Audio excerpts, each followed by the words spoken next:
For example, the very first one is Sua Sponte. Sua Sponte. Well, what it means is on my own accord, or this I freely give. It can be translated as this I freely give. Well, that's the message. Jesus went to Calvary. You can't earn. He went to Calvary for you. Correct. He went there and died, gave his life on his own accord, freely. All you have to do is accept it. But people are still trying to earn their salvation.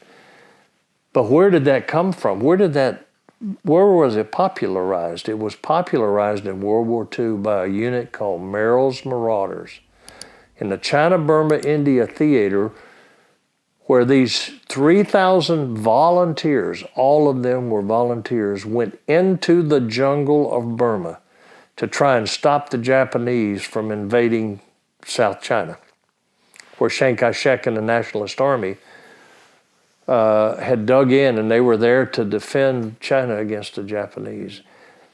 3,000 men went in that jungle. And 10 months later, they came out with 300. They gave their lives freely. Right. What the Japanese didn't get, the jungle got. And to read about them is an absolutely fascinating story. And one of my mentors at Hampton-Sydney College there, General Sam Wilson, was with Merrill's Marauders. Wow. And he received the second highest award for valor, the Distinguished Service Cross. But I use these kind of examples and say, now who today carries that same motto? It's the 75th Ranger Regiment, the finest infantry in America's military. The Rangers, these tough, young, rugged guys.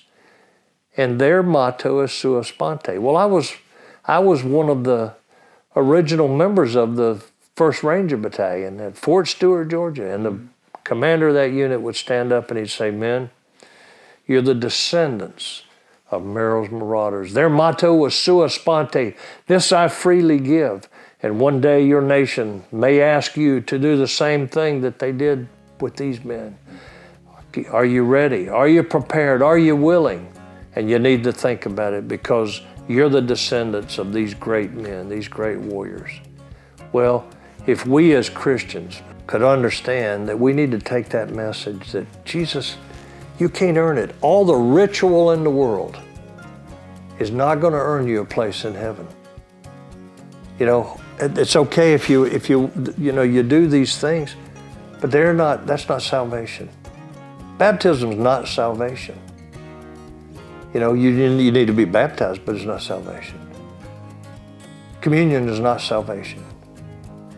Just confess your sins and believe that God raised Jesus from the dead. 1 John 10:9, you know.